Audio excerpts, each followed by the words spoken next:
प्यारे विद्यार्थियों, आज हम लोग 8वीं कक्षा की गणित के अभ्यास 2.2 के प्रश्नों को हल करना सीखेंगे। देखिए बच्चों, हम लोग वर्गमूल पढ़ रहे हैं, वर्ग एवं वर्गमूल।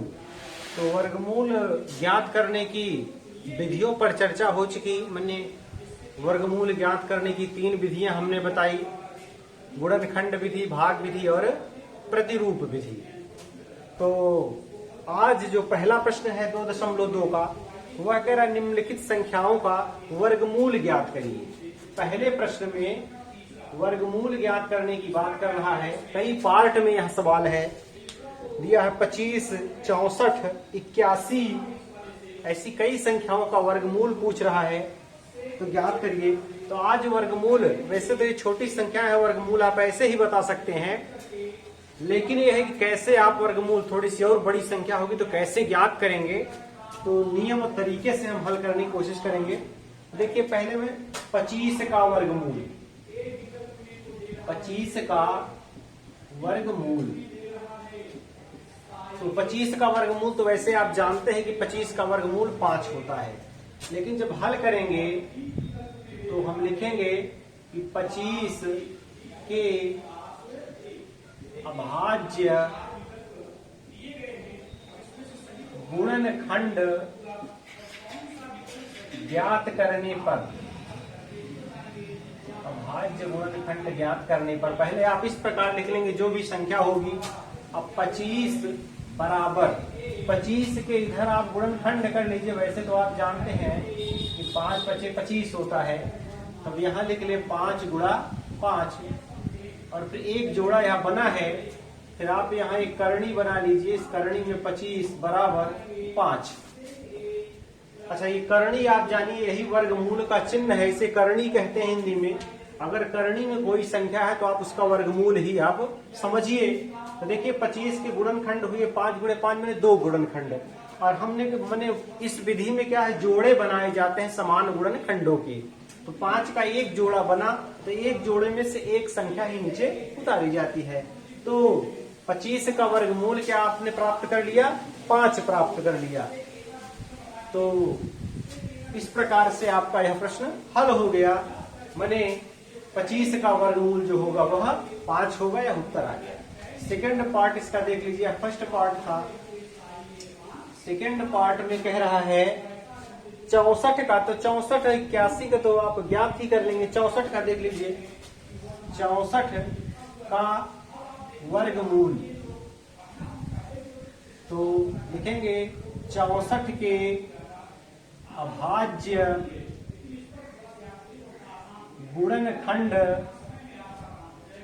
ज्ञात करने पर। देखिए इन सवालों में सिर्फ मैं तरीका बता रहा हूं, क्योंकि सवाल बहुत छोटे हैं, तो आप सिर्फ तरीका समझिए। तो देखिए 64 बराबर, अब क्या होगा, इधर आप गुणनखंड कर लीजिए 64 के। तो 2 से काटिए, 2 × 3 = 6, 2 × 2 = 4, 2 से काटेंगे 16, फिर 2 × 8 = 16, फिर 2 × 4 = 8, फिर 2 × 2 = 4, फिर 2 × 1 = 2। तो ये गुणनखंड हो गए, माने भाग विधि से। और हमने सारे इसके गुणनखंड 64 के ज्ञात कर लिए। अब यहाँ लिख लीजिए 2 × 2 × 2 × 2 4 हो गया। 1 2 3 4 5 6, अब × 2 × 2 1 2 3 4 5 6। अब आप यहाँ जोड़े बना लीजिए, तो 3 जोड़े बने। अब यहाँ आप करनी में 64 लिखिए, बराबर 2 × 2 × 2। जितने जोड़े बनेंगे उतनी बार वह संख्या नीचे आएगी। तो अब बराबर यहाँ उत्तर 2 × 2 = 4, 2 × 8। तो 8 उत्तर आ गया है आपका।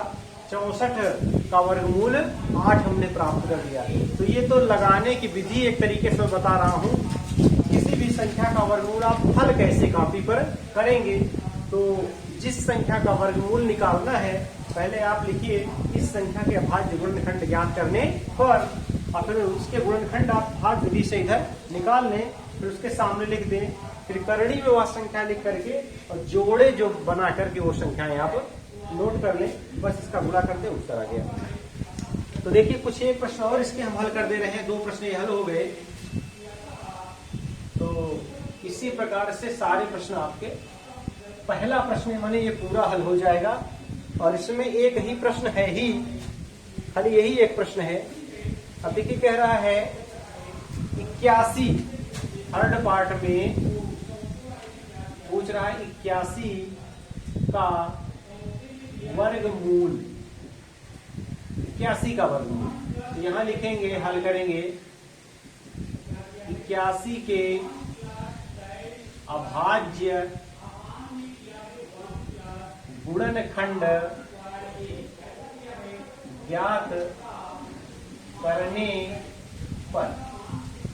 तो 81 बराबर, गुणनखंड इधर कर लीजिए आप, देखिए संख्या 3 से कटेगी। वैसे तो 9 81 होता है, 9 इसका वर्गमूल होगा, लेकिन अभाज्य गुणनखंड ज्ञात कर लेते हैं। 3 9 3 7 21 और 3 9 27, 3 3 9 और 3 1 में 3। तो यहाँ 3 गुणे 3 गुणे 3 गुणे 3 माने 81 में 3 के गुणनखंड 4 हुए।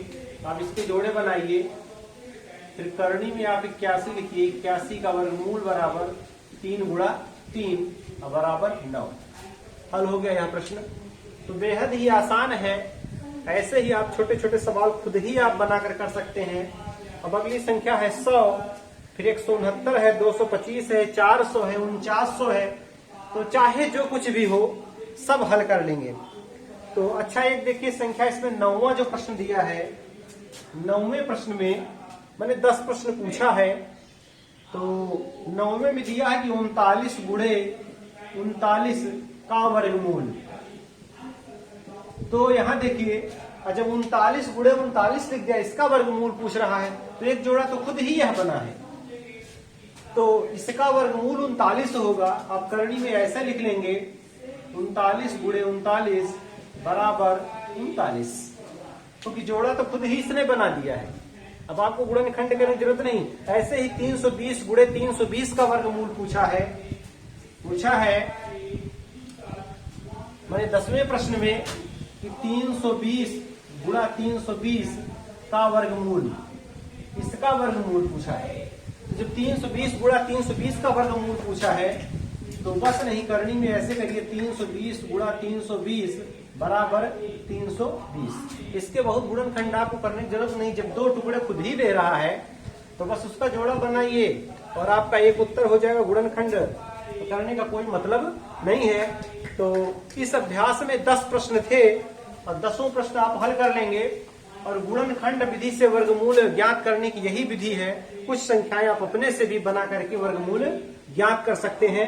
तो आज बस इतना ही। कल 2.3 अभ्यास के सवालों को हम लोग देखेंगे। बस, धन्यवाद।